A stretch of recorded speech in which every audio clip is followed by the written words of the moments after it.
compu, para eso está en la compu, porque Bueno, para grabar. bien, Gracias. seguimos. Bueno, como le decíamos, que Dios nos hace justo por medio del sacrificio de su Hijo.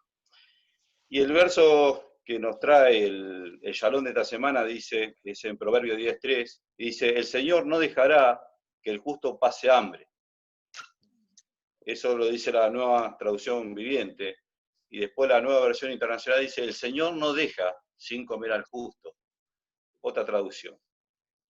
Pero cuando vemos esto es una promesa de Dios, como tantas otras que no hay. La Biblia habla aproximadamente más de 3.000 promesas.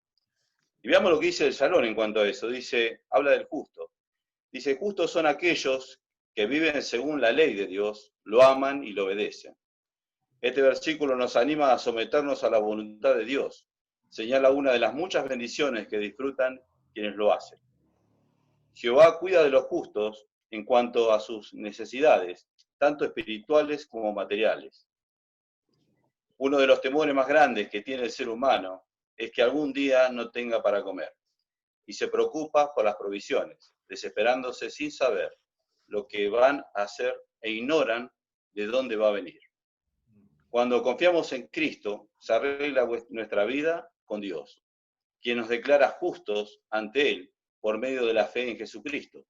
No debemos preocuparnos por nuestro bienestar ni situación económica, porque el Señor cumple su promesa y no dejará padecer hambre al justo. Dios da alimento y provee a los que le temen y adoran reverentemente. Dice, si nos aferramos fuertemente a esta promesa, veremos que el Señor nunca nos hará faltar nada. Eso es lo que dice el Shalom de esta semana.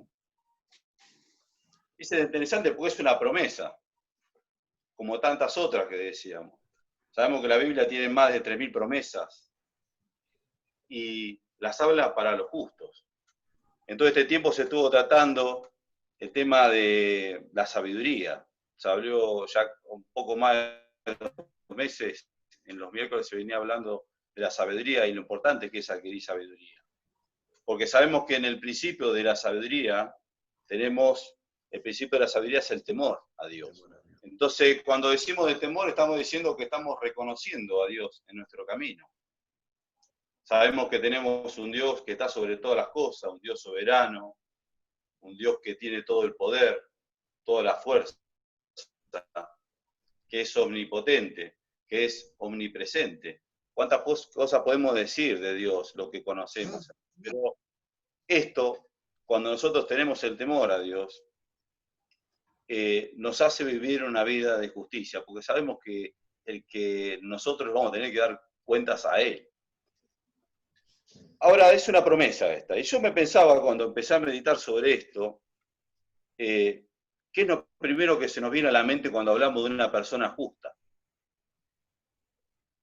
Seguramente si le consulto sobre el justo, muchos dirán que ejerce justicia, tal vez a una persona que sea honesta, que hayamos conocido, lo declaramos justo.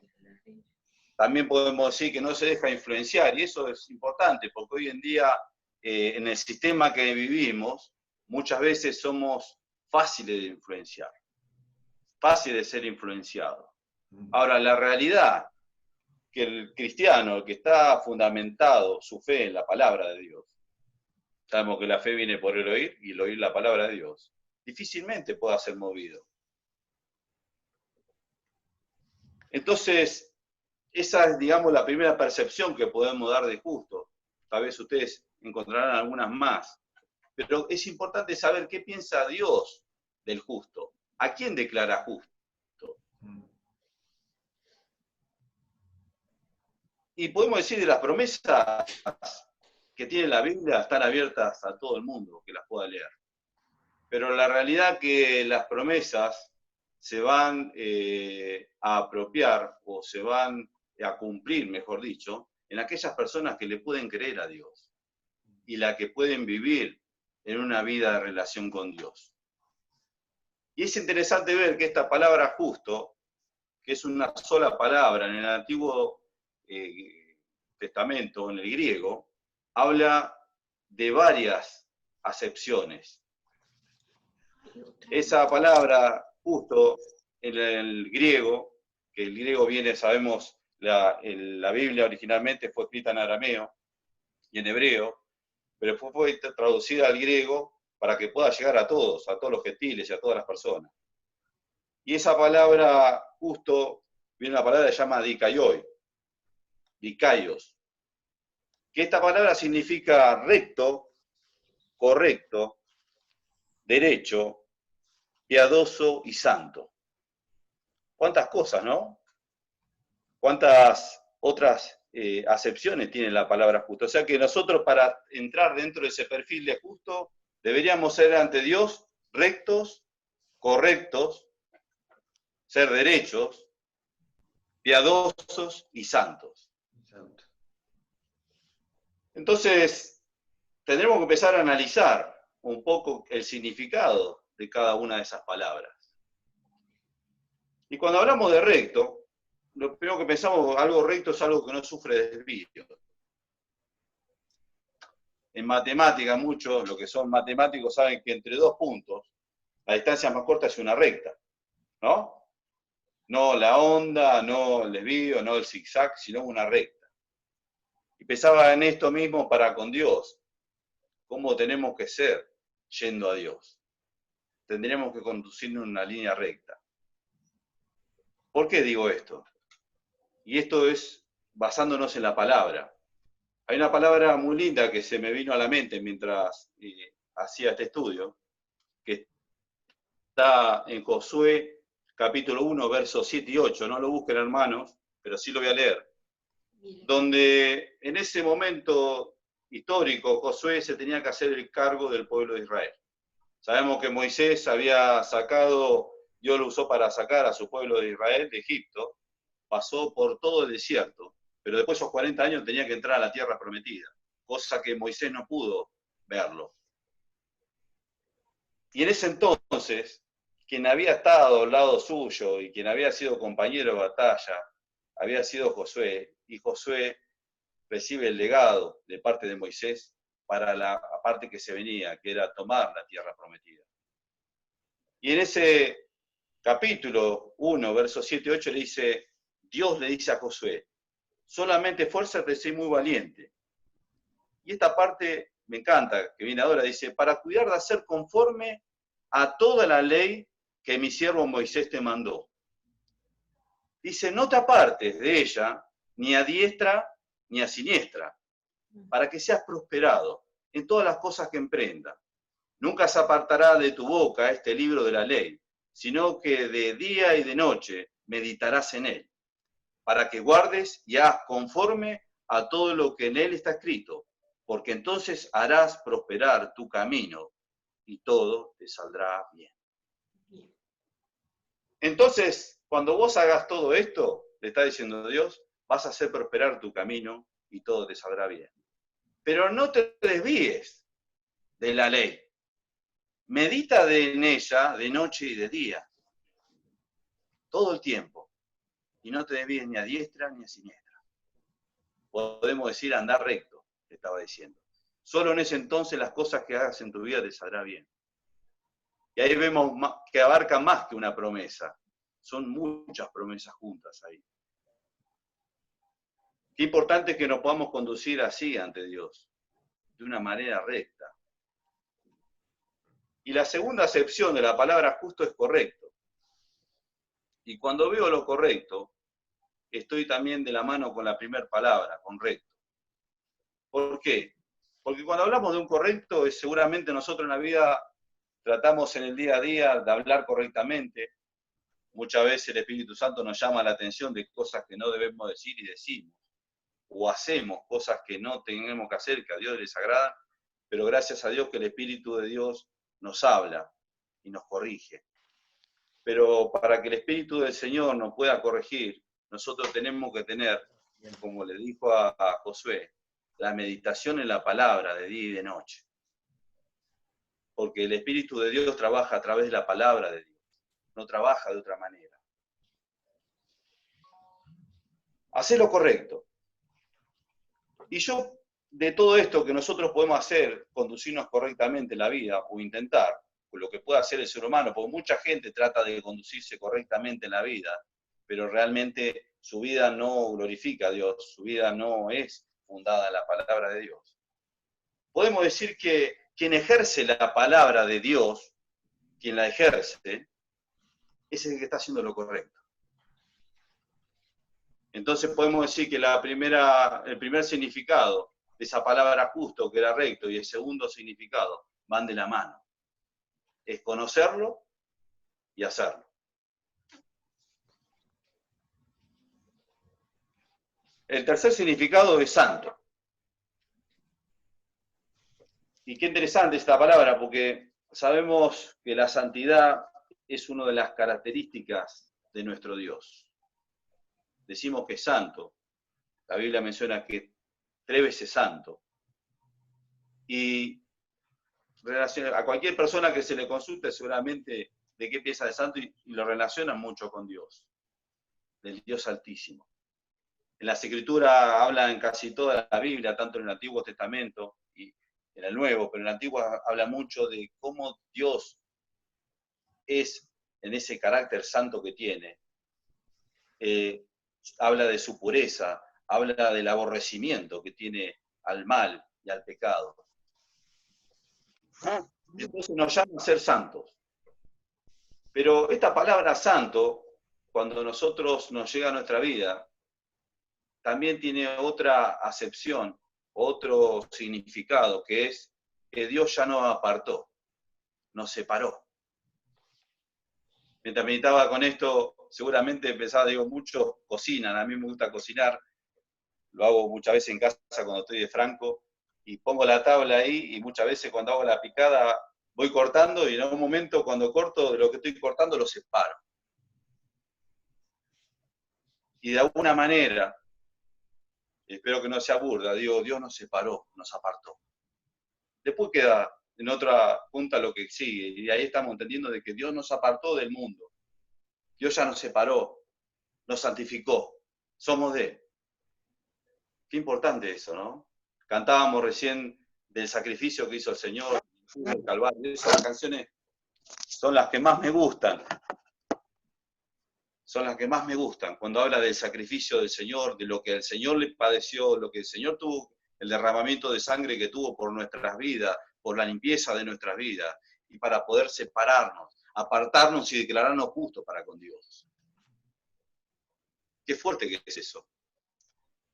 Y esto lo podemos ver también en el significado de la palabra iglesia. Cuando hablamos de iglesia, nosotros hablamos que hoy somos el cuerpo de Cristo, porque sabemos que no es el templo, no son las paredes, no es el establecimiento, sino es que Cristo vino a pagar y a comprar por su iglesia, por los que iban a ser salvos. Y nos separó. Y cada uno dentro de ese cuerpo tiene una función. La palabra iglesia, para que sepan, viene de una palabra que en el griego también se llamaba eclesia. Y esa palabra eclesia, que deriva de ekaleo, ekaleo se escribe con 2K, ekaleo. Pero eka significa fuera de. Y kaleo, llamar o convocar. O sea que Dios nos sacó fuera de, nos llamó y nos convocó. Y es interesante, Dios me apartó por la salvación primeramente. Sí, pero después me puso en su iglesia, y como dice Pedro, dice, nosotros fuimos llamados por Dios. ¿Para qué? Para mostrar las virtudes de aquel que nos llamó de las tinieblas a su luz admirable. O sea que en un instante, en el instante que nosotros creímos en el sacrificio que hizo Jesús en la cruz, que el Espíritu Santo nos convenció, cuando alguien nos habló de eso, Dios nos transportó de las tinieblas a su luz admirable, en un instante. Así lo hace Dios. En un instante. En el instante que pudimos ver. Ahora, ¿será que el ser humano se tiene que quedar? Yo digo, no. Como cristianos es importante la salvación, es muy importante, y le damos gracias al Señor por su sacrificio. Pero hoy en el proceso de santificación que tenemos que tener, nosotros tenemos que ir creciendo en su conocimiento. Cuando Dios nos mira a través de su Hijo, Dios nos mira a través de Jesucristo, Él nos declara justo a través de su Hijo, nos justificó a través de su Hijo, nos ve a través de Él. Ahora, lo que va a tratar Dios después de que ya estamos convertidos, es lograr de que nosotros, cada uno de nosotros como iglesia, tengamos el carácter de su Hijo, porque en Jesucristo está la estatura perfecta, el varón perfecto. Y eso es un desafío que tenemos cada uno de nosotros, en lo personal, en el tiempo que le dedicamos a Dios, en la consagración, en cuanto lo buscamos, en cuanto le alabamos. El proceso de santificación es algo que nosotros tenemos que generarlo. Todos los días, con la lectura de la palabra, con arrodillarlo y buscarlo, con prender la radio y poner alabanza. Yo trato siempre de que estoy en casa a escuchar alabanza, salir y escuchar una prédica. Y uno tiene ciertos pastores que nos van guiando y que nos sirven mediante su palabra, la palabra de Dios, y nos traen nosotros. Y nosotros tenemos que vivir empapados en eso. Si no, no hay forma de vencer en el mundo. Si no estamos empapados de las cosas de Dios, si no nos dejamos llevar por las cosas de Dios, el mundo nos va a arrastrar. Y vamos a ser movidos por cualquier corriente de doctrina, como dice la palabra de Dios. Otra de los significados de la palabra justo es piadoso. ¿Qué es un piadoso? ¿O quién es piadoso? Ese que actúa con piedad, el que es bondadoso, el que no permite que nadie sufra si está al alcance de él mismo poder socorrerlo. Esa sería la persona piadosa. Jesús mostró un ejemplo muy lindo cuando habla en San Lucas 10:25, cuando habla del buen samaritano. De algún hombre que tenía que bajar de Jerusalén a Jericó. Dice que yendo por un camino, dice que fue asaltado por malvivientes. Le robaron, lo golpearon y lo tiraron ahí al costado del camino. Y lo dejaron ahí, casi muriendo. Y dice que después de un rato pasó por ahí, por ese camino, un sacerdote. Que pasó por ahí, lo ignoró, siguió de largo. Detrás de él vino un levita, que también pasó, lo vio y siguió su camino. Y menciona que hubo uno que pasó por ahí, que era un samaritano, y ahí el nombre de esa parábola, el buen samaritano, que se desvió de su camino, de la trayectoria que tenía, para poder socorrerle, para poder ayudarlo. Dice que lo limpió, lo curó, le puso el aceite, lo llevó al lugar donde le llamaban el mesón, que es un lugar donde en ese momento era como un hospital, como una clínica, podemos decirle, para poder socorrerlo. Le pagó a la persona que lo iba a cuidar. Y encima le dijo, si gasta más de lo debido, yo te lo vengo y te lo pago. Qué ejemplo, ¿no? Muy fuerte. Pero más fuerte es el ejemplo de que el primero que pasó era sacerdote. Y si hablo de un sacerdote, hablo de alguien que estaba conociendo las palabras de Dios. Y estaba conociendo de que Dios busca piedad. Y lo ignoró.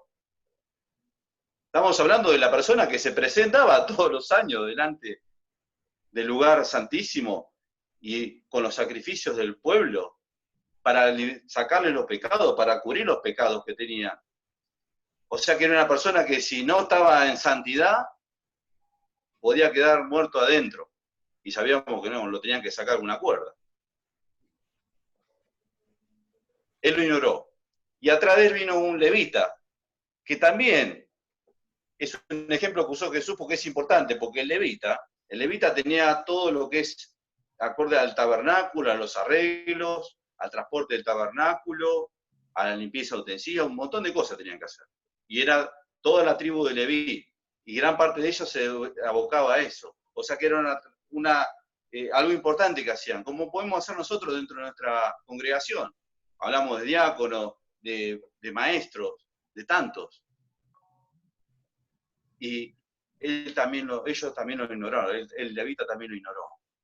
Ahora vino alguien, que era un samaritano, porque los samaritanos eran de Samaria, y Samaria se había cruzado judíos con otras tribus, que algo que Dios había dicho en el Antiguo Testamento: no se vayan a juntar con nadie, ustedes son un pueblo escogido por mí, no tomen con otros, porque lo que quería Dios es que no empezaran a hacer alianza con otros pueblos. Y esto es interesante también, porque la alianza con otros pueblos, nosotros hoy la podemos hacer con gente que ni siquiera es de la iglesia. Y la podemos, inclusive, algunos hasta negocios pueden llegar a hacer. Y yo les digo, hermano, hay que tener cuidado. Hay que pedirle a Dios. Antes de tomar cualquier decisión hay que orar al Señor y pedirle la guía y ver si Dios está en el asunto, porque lo más importante es que Dios esté en el asunto. Y volviendo al tema del samaritano, siendo un pueblo, todos conocemos por el pasaje de Jesús y la samaritana, que dice que los judíos y los samaritanos no se llevaban, había controversia entre unos y otros. Y ese, que podemos decir que era alguien del mundo o enemigo, fue el que lo socorrió, fue el que mostró piedad. Digo, que Dios nos dé un corazón conforme a su voluntad, que dentro de lo que nosotros tenemos que tener, tengamos piedad por el otro. Que seamos piadosos. Mismo hasta dentro de la iglesia, ¿no? Cuando pasa capaz que algún hermano cae en pecado. Muchas veces, ¿sabes? Lo he visto en varias iglesias, de que lo dejan de lado, lo dejan que sufra y que padezca. Más bien tendríamos que tratar de socorrerlo. Porque hay algo que yo no sé, ni ustedes tampoco, hermanos. Es que en el día que estemos en la presencia del Señor, como decía mi hermano, yo no sé, va a haber gente que nos va a sorprender. ¿Y qué hace este hermano acá? ¿Qué hace este acá? Si sabíamos cómo era. Pero si en un instante él creyó en el sacrificio que hizo el Señor y se amoldó a la vida con el Señor, fue salvo.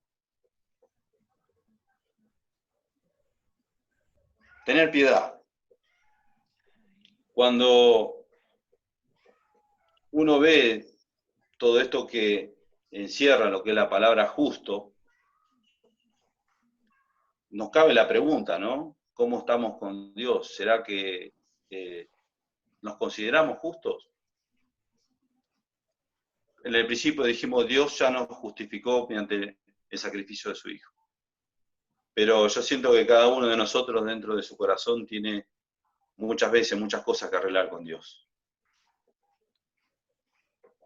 Y a veces también viene el enemigo en el día a día, cuando el cristiano tropieza y viene y nos pone en el banquillo de acusado. Nos pasa eso, ¿no? Hay hermanos de que se han apartado y han caído en pecado y quedaron ahí y no se pueden levantar. Y ahí el diablo usa, porque lo que va a decir, no, pero vos no podés, y dijo Dios, bueno, podés volver a ser injertado. Y la palabra dice, poderoso Dios, que es poderoso para poder volver a injertar a esa rama que se cayó en la vid. Dice Isaías 1, 17, 18, dice, aprended a hacer el bien, dice, buscad el juicio, restituid al agraviado, haced justicia al huérfano, amparad a la viuda, venid luego, dice Jehová, y estemos a cuenta.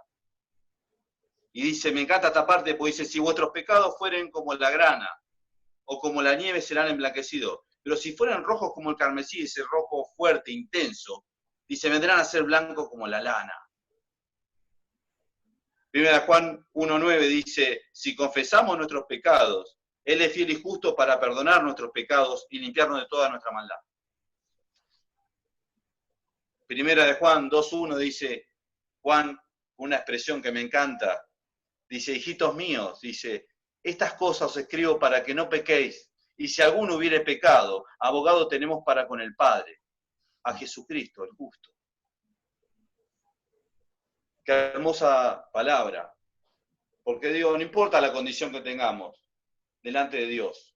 Primeramente nos aceptó como veníamos, con las cargas que traíamos del mundo, con nuestras, con todo lo que traíamos acarreando, todo nuestro pecado, todo nuestro bagaje, pero Dios nos aceptó igual, y Dios nos limpió, y en el momento que pudimos creer en Él, Él nos insertó en su iglesia, en su cuerpo.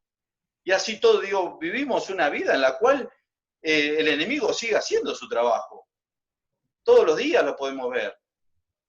Hay cosas que, hablaba con Claudia, muchas veces cuando preparo la palabra, hay cosas que suceden que permiten tropiezos para que no pase tal cosa o no pase tal otra y no pueda. Y digo, todo esto que yo vivo, lo viven también los hermanos y lo viven los que van a servir al Señor, lo van a vivir.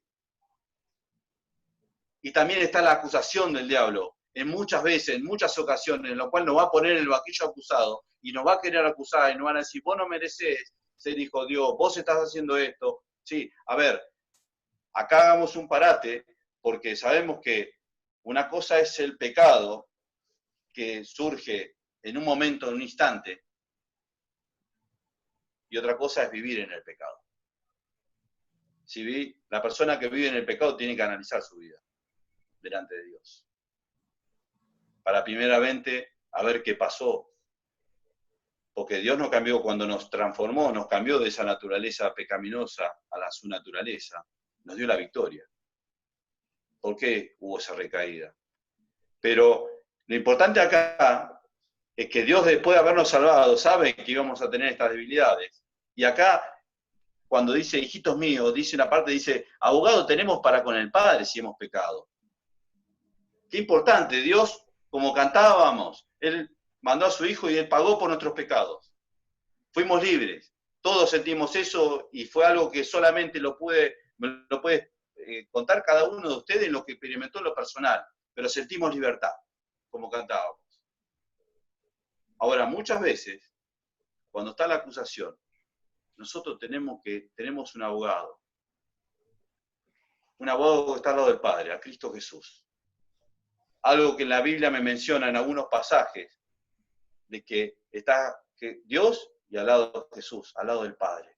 Y yo me imagino al Señor siguiendo intercediendo por nosotros, porque somos caídos, porque sabemos que por nuestra naturaleza no merecemos nada. Yo me siento así delante del Señor, y ha pasado tiempo, pero no importa, siento que no tengo fuerza, que si Él no obra o no está conmigo, no voy a poder. Y le doy gracias a Dios, porque trato de seguir menguando para que Él siga creciendo. Y en esa intercesión, yo calculo que le debe decir al Señor, me imagino que le debe decir a Dios, yo pagué por ello. Fui sacrificado, derramé toda mi sangre. Ese es mi pueblo, el cual voy a ir a buscar. Yo digo, esto me llena de fuerza en mi corazón. Me gusta Juan dice, si confesamos nuestros pecados. O sea que el pecar, nadie está libre de pecar. Todos podemos cometer pecado. Le tenemos que pedir al Espíritu Santo que nos muestre en nuestro corazón, muchas veces, cuál es el pecado que tenemos. Pero ese verbo está en presente, si confesamos. O sea que nosotros tenemos que seguir confesando nuestros pecados. Y yo entiendo en esto de que la vida del cristiano, si bien se ha arrepentido, también es una vida de quebrantamiento. ¿Y qué quiero decir? Para que nosotros podamos seguir creciendo muchas veces en Dios, vamos a ser quebrantados. O por una cosa, o por un problema, o por una enfermedad, o por lo que fuese, vamos a ser quebrantados muchas veces para que Dios quiera seguir haciendo crecer, como dijimos, a su Hijo en nuestro ser. Gracias al Señor que pagó por todos nuestros pecados. Dice Romanos 1:17, dice, porque en el Evangelio la justicia de Dios se revela por fe y para fe, como está escrito, mas el justo por fe vivirá. Qué lindo, porque nosotros muchas veces van a querer venir a decirnos cosas que nos van a tratar de mover. Pero nosotros sabemos que nuestra vida no es del que dirán o de lo que piensan, sino nuestra vida es una vida de vivir por fe, de vivir por la palabra de Dios, no vivir de apariencia, no vivir de lo que el otro piensa. La verdad que me tiene sin cuidado. Lo importante saber, hermano, es lo que piensa Dios de vos. Y que vos estés alineado a su propósito. Pensaba en esto y digo, muchas veces nos vamos a sentir incapaces en la vida. Muchas veces vamos a ver que Hay cosas que nos van a costar. Hay cosas que Dios quiere hacer con nosotros y nosotros no le permitimos que Él haga. Porque tenemos miedo, porque no sabemos quién nos va a capacitar, o no entendemos. Ahora, si hay algo que he aprendido en el tiempo que yo voy cristiano, es que hay algo que se llama gracia, que la cantamos, gracia sublime, hoy. O sea que no hay más arriba de eso, no hay más gracia. Me está diciendo, no hay más favor. Y esa gracia que mencionamos todos, que muchas veces hablamos, es la que opera en nuestra debilidad y la que nos fortalece para que Cristo en nosotros pueda cumplir el propósito que tiene. No importa si los demás no me ven, no tengo condiciones. No, lo importante es lo que Dios haga. Si Dios me puso y lloré por eso, tengo que ir tranquilo porque el Señor está en el asunto. Y el Señor me va a proveer. El Espíritu Santo provee. De todo nos provee. Dice la palabra que nosotros ya fuimos, estamos en los lugares celestiales, sentados. Y ya tenemos todo, ya todas las cosas de la vida y la piedad ya las tenemos, dice la palabra. Pero no las tenemos para nosotros mismos, sino para la gloria del Señor.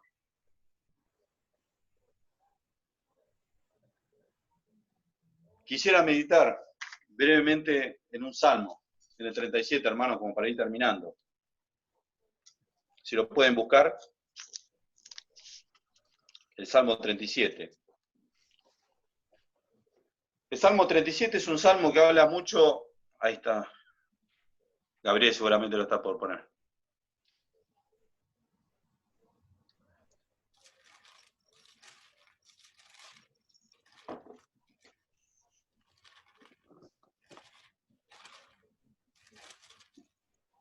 Gaby, lo vas a abrir vos, ¿no?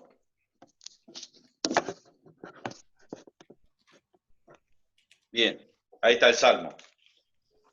Es un salmo medio extenso, tiene 40 versos, pero no quiero leerlo todo.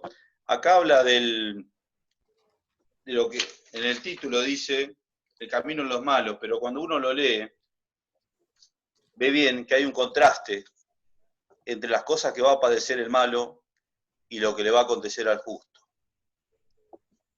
Y es más que una promesa, hay un montón de promesas encerradas. Yo ahí marqué en celeste unas cuantas de ellas.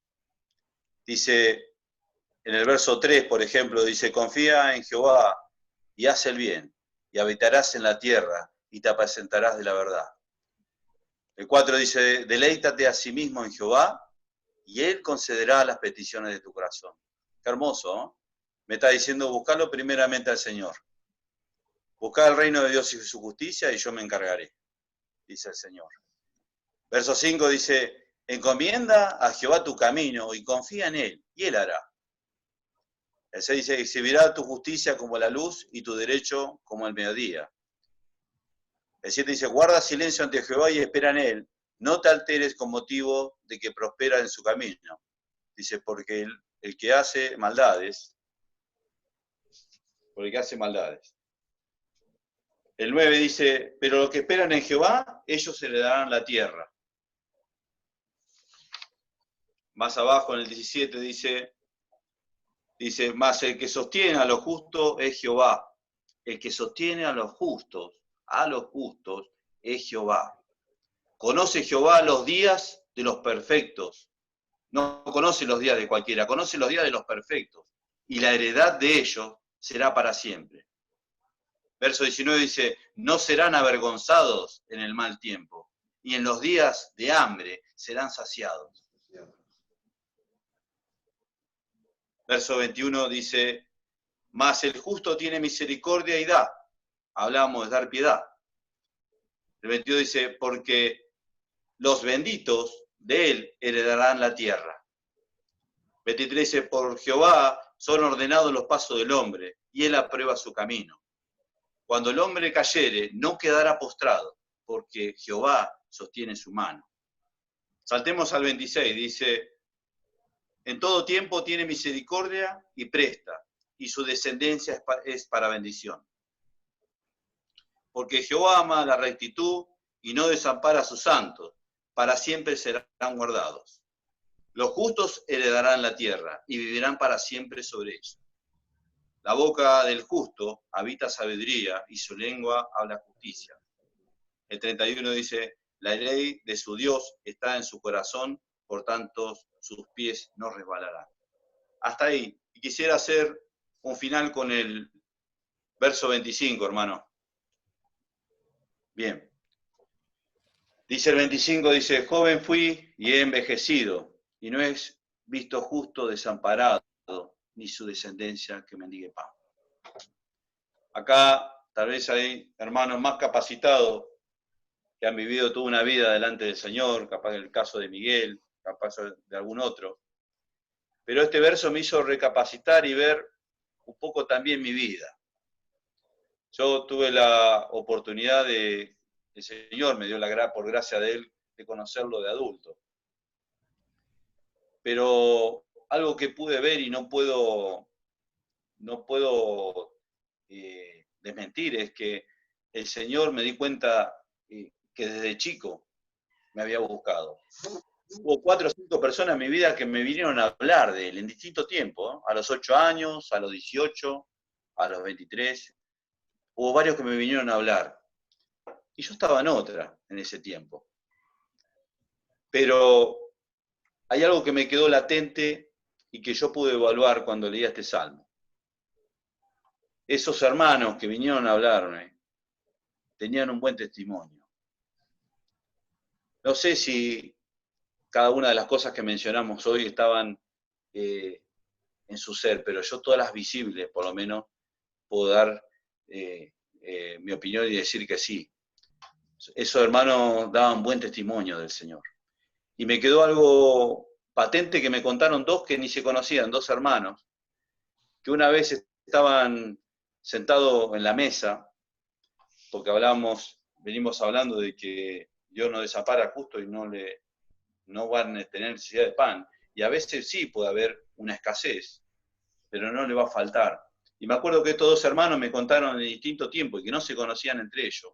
Me contaron que se sentaron a la mesa, tenían unos pocos panes para comer y tenían mate cocido. Y dice que en ese momento ellos dieron las gracias por lo que tenían. Tal vez no era una comida como nos gustaría comer a cualquiera, pero tenían pan. Dieron las gracias y en el momento que dieron las gracias, dice, los 2 me contaron lo mismo. Alguien tocó el timbre, alguien tocó la puerta y cuando abrieron, era alguien que traía un montón de provisiones para ellos. Eso me impactó y eso me hizo recordar este pasaje, de que el justo no va a ser desamparado y tampoco va a tener que mendigar pan. Y yo, ¿cómo hubiese yo actuado en ese momento? Porque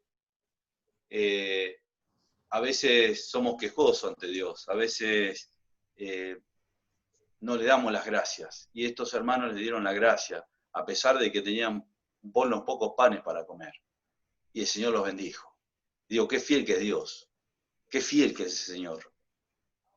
Digo, es creer, poner la fe en Él, confiar y obedecerle, y saber esperar en Él. Dios nos asegura todo, hermanos, pero lo que muchas veces fallamos somos nosotros. Dios siempre se va a mantenerse fiel, todo el tiempo, pero muchas veces nosotros somos los que le fallamos. Vamos a pedirle a Dios en esta noche, agradecerle por su palabra. Gracias, Dios Todopoderoso, gracias por darme el privilegio, Señor, de poder hablar de ti, Señor, de tu palabra, Señor, que ella obre en cada corazón, que el Espíritu Santo, Señor, esté obrando en cada uno, que esa palabra, Señor, la puedan tomar mis hermanos con fe, Señor, para poder tener confianza en ti, Señor, para poder descansar en ti, Señor, para poder saber que van a alcanzar las promesas, Señor, porque sabemos que tú eres un Dios justo, un Dios soberano, un Dios que ya nos apartó, Señor, y que nos declaró justos por la muerte de su Hijo Jesucristo. Gracias por el sacrificio de tu Hijo, Señor. No lo merecíamos, Señor, pero tú lo enviaste a este mundo por nuestras vidas, Señor, y nos declaraste justos gracias a Él. Toda la honra y la gloria sea para nuestro Señor Jesucristo. Amén. Amén. Amén. Amén.